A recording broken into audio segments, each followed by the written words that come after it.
আমাদের পরবর্তী গন্তব্য কোচবিহার জেলার গোসানিমারি রাজপাট ঢিবি। দেখা যাচ্ছে একটা বিশাল ঢিবি, এক ঐতিহাসিক প্রেক্ষাপট। আমরা কিছুক্ষণ বাদেই আসছি তার বর্ণনায়, সঙ্গে থাকুন। জায়গাটা খুব সুন্দর, বেশ চারিদিকে সবুজ, চারিদিক সীমানা প্রাচীর দেওয়া, একটা খুব সুন্দর ঐতিহাসিক নিদর্শন।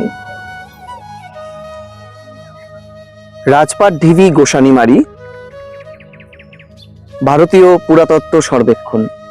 এই মুহূর্তে আমরা এসে পৌঁছেছি গোসানিমারি রাজপাটে, যেখানে খেন রাজাদের যে বিষয়গুলো ছিল তা সব ধ্বংসাবশেষ হয়ে গেছিল এবং পরবর্তীতে ভারতীয় পুরাতত্ত্ব বিভাগ সেগুলোকে উদ্ধার কাজ করেন। সেই উদ্ধার কার্যের পর সেখানে একটি খনন কার্যের পর বেশ কিছু ঐতিহাসিক জিনিস তারা পেয়েছেন, যা মূলত পোড়ামাটির কুয়া পাওয়া গেছে একটি, এবং অন্যান্য মৃৎশিল্পর বাসনপত্র কিংবা দেবদেবীর মূর্তি। সেই সমস্ত কিছু নিয়ে কোচবিহার থেকে বেশ কিছুটা দূরে এবং দিনহাটা থেকে 12 থেকে 14 কিলোমিটার দূর গোসানিমারি রাজপাট, সেখানে এসেছি ইতিহাসের সঙ্গে পরিচিত হব বলে। চলুন আপনাদেরও পরিচয় করাবো সেই ঐতিহাসিক খেন রাজাদের কোচবিহারের গোসানিমারি রাজপাটের অর্থাৎ কামতাপুরের রাজপাটের ইতিহাসের সঙ্গে। এই রাজপাট সম্পর্কে যা কথিত আছে এবং যা লিখিত আছে ইতিহাসের পাতায়, তাই তুলে ধরা হচ্ছে দর্শকদের কাছে। এখানে লেখা রয়েছে, প্রচলিত বিশ্বাস অনুযায়ী বর্তমান রাজপাট ঢিপিটি হলো কামতাপুরের মূল দুর্গ। কামতাপুর ছিল এই অঞ্চলে পঞ্চদশ শতকের কামতা রাজ্যের রাজধানী, যেখানে খেন বংশীয় নৃপতিরা রাজত্ব করতেন। ভারতীয় পুরাতত্ত্ব সর্বেক্ষণের 2 বর্ষ ব্যাপী উৎখনন ও অনুসন্ধানে এখানে আবিষ্কৃত হয়েছে বিশাল ইটের প্রাচীর, পাতকুয়া, প্রস্তর নির্মিত সৌধের ধ্বংসাবশেষ, দক্ষিণ দিকে ইটের তৈরি সমান্তরাল 2টি দেওয়াল, একটি পুষ্করিণী, প্রলম্বিত দেওয়ালের ভিত ইত্যাদি। এগুলি নির্মাণকালে আনুমানিক নবম দশম থেকে অষ্টাদশ ঊনবিংশ শতক। উৎখনন থেকে প্রাপ্ত উল্লেখ্য প্রত্নবস্তুগুলি হলো পোড়ামাটির দেবদেবী ও জীব জন্তুর মূর্তি, ফলক, সুলতানি আমলের রৌপ্য মুদ্রা, ইস্ট ইন্ডিয়া কোম্পানির রৌপ্য ও তাম্র মুদ্রা, লৌহ নির্মিত জিনিসপত্র ইত্যাদি। এছাড়াও অসংখ্য ভগ্নপ্রস্তর ভাস্কর্য শ্রেষ্ঠত্বের দাবি রাখে, যাদের গঠন প্রকৃতি পাল সেন যুগের ভাস্কর শৈলীর দ্বারা প্রভাবিত বলে অনুমান করা হয়। এটি ভারতীয় পুরাতত্ত্ব সর্বেক্ষণ কর্তৃক প্রচারিত। আমরা চলে এসেছি রাজপাট ঢিপি গোসানিমারিতে। তো বিশাল ঢিপি আমরা দেখতে পাচ্ছি। জয়, একদম কি বলবে? এই সিঁড়িটা কিন্তু যখন খনন কার্য আরম্ভ করে আজ থেকে প্রায় 20-25 বছর আগে, তখন এই সিঁড়িটা তৈরি করা হয়েছে। এই সিঁড়িটা কিন্তু আগে ছিল না, আগে পরিত্যক্ত ভগ্নাবশেষ অবস্থাতেই ছিল সবটা। কষ্ট করে উঠতে হতো। হ্যাঁ, উঠতে হতো। আর ওই যে দূরে দেখা যাচ্ছে এখন ইটের যে প্রাচীর, এগুলো প্রায় 20 ইঞ্চি গাঁথনির প্রাচীর। আমরা যেমন বাড়িতে 5 ইঞ্চির গাঁথনি দেই, আচ্ছা 20 ইঞ্চির গাঁথনির এগুলো প্রাচীর। এগুলো সম্ভবত খেন রাজার সময়কাল, অর্থাৎ আমরা যদি সেই সময়কালটা ধরি 15 শতক, আজকের থেকে প্রায় 500 বছর আগের কথা। সেই খেন রাজার সময়কাল, নীলধ্বজ যে রাজা ছিলেন, সেই রাজা এই গোটা প্রক্রিয়াটাকে সম্পূর্ণ করেছিলেন। পরবর্তীতে খনন কার্যে বেশ কিছু জিনিসপত্র এখান থেকে উদ্ধার হয়।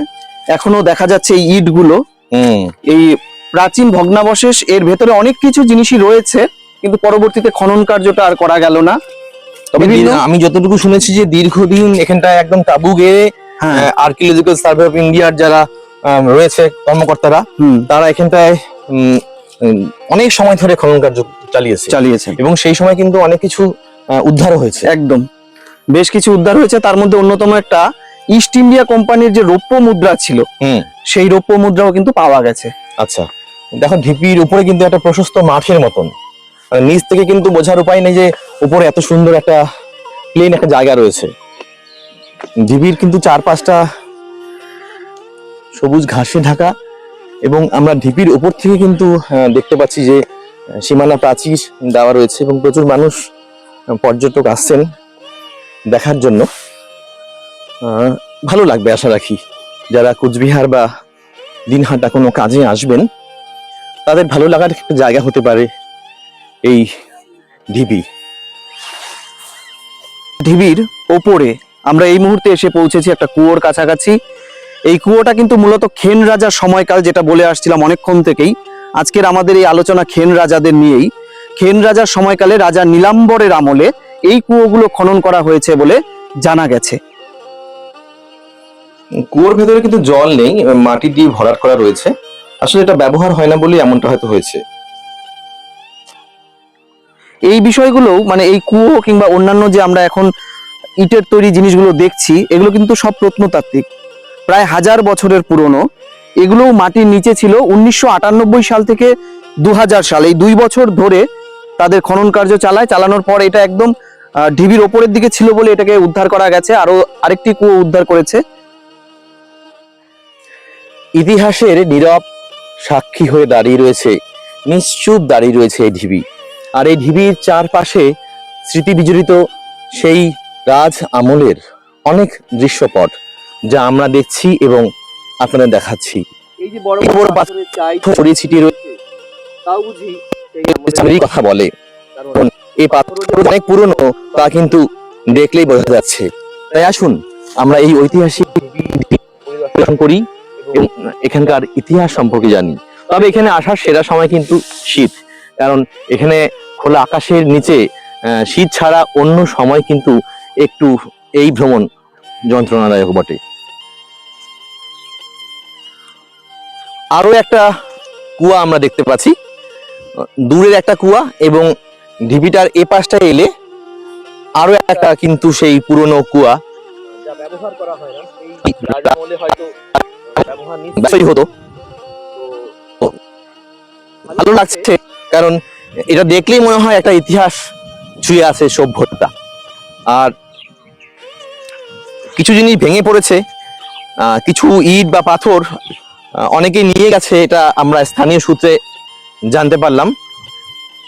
এখানটায় লেখা আছে সংরক্ষিত এলাকায় মাটি কাটা বা পুকুরে মাছ ধরা নিষেধ রয়েছে, বা আবর্জনা বা নোংরা ফেলে জায়গাটাকে যাতে অপরিষ্কার কেউ না করে তার কথাই বলা হয়েছে। তো মোটামুটি আমরা ঘুরে দেখলাম। ভালো লাগা শুধু নয়, যারা ইতিহাস ভালোবাসে তাদের আরো বেশি বেশি বেশি করে ভালো লাগবে। তাই আর দেরি নয়, কোচবিহার বা দিনহাটা এলে চলে আসুন এই ঐতিহাসিক ঢিবি বা রাজপাট পরিদর্শনে। এই ঐতিহাসিক ঢিবির পাশেই রয়েছে একটি সংগ্রহ চালা, লেখা আছে, এটা এখানকার ভাষা, সংগ্রহশালা। এখান থেকে যা যা উদ্ধার হয়েছে তার অনেক কিছু কিন্তু এই সংগ্রহশালায় রাখা আছে। যদিও আজ রোববার, এই সংগ্রহশালা আদৌ খুলবে কিনা তা আমাদের জানা নেই, তবে খোঁজ খবর নিয়ে আমরা যাতে এই সংগ্রহশালা দেখতে পারি তার চেষ্টা কিন্তু অব্যাহত থাকবে। সে একটা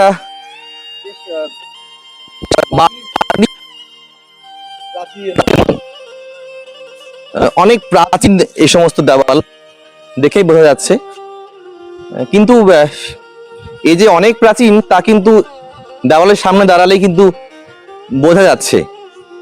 ভালো লাগছে, কেমন যেন একটা ইতিহাসের গন্ধ, একটা ঐতিহাসিক পরিবেশ। তো এখানে এসেও একটা প্রশ্নচিহ্ন থেকে গেল যে এই যে দেওয়াল বা স্টেপ, দেওয়ালের মধ্যে বিভিন্ন স্টেপ রয়েছে, তাহলে এটা কি ছিল? এটা পরিষ্কার নয়, কারণ এখানে কোনো নোটিশ বোর্ড নেই, কোনো গাইড নেই, বোঝার উপায়ও নেই। আমরা তো এবার আরেকটা জায়গায় চলে এলাম না? একদম। আমরা এসেছি গোসানিবাড়ি, কোথায় ওটা? রাজপাট ঢিবি। রাজপাট ঢিবি। আর রাজপাট ঢিবির পাশেই, মানে একটু 1 কিলোমিটার দূরে এলেই এত সুন্দর একটা শালবন কিন্তু নজরে আসবে। স্থানীয় মানুষজনের সঙ্গে কথা বলে কিন্তু এত সুন্দর জায়গাটার আমরা সন্ধান পেয়েছি। কেমন লাগছে? একদম ভীষণ ভালো লাগছে।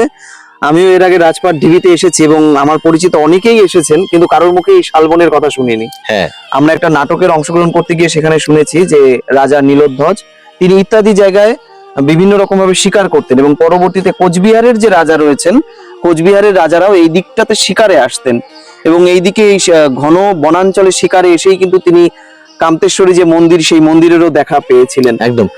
তো বলছি যে মানে একদম যে কোকিল ডাকছে, ঝরা পাতা, মানে বসন্তকে মানে ফিল করতে গেলে কিন্তু একদম। এই জায়গাতে কিন্তু আসতে হবে, আর এখন একদম পুরো বসন্ত। তো দর্শকবৃন্দ, একই সঙ্গে কিন্তু দুটো জায়গা কিন্তু ঘুরে নেওয়া যেতে পারে, খুব সুন্দর লাগবে আশা রাখি। যারা আসবেন রাজপাট ঢিবি কান্তেশ্বরী মন্দির, এবং রাজপাট ঢিবিতে এসে জিজ্ঞেস করবেন যে এখানে সেই শালবনটা কোথায়। 1 কিলোমিটার দূরে একটা শালবন রয়েছে, খুব ভালো, দারুণ দারুণ দারুণ সুন্দর লাগবে।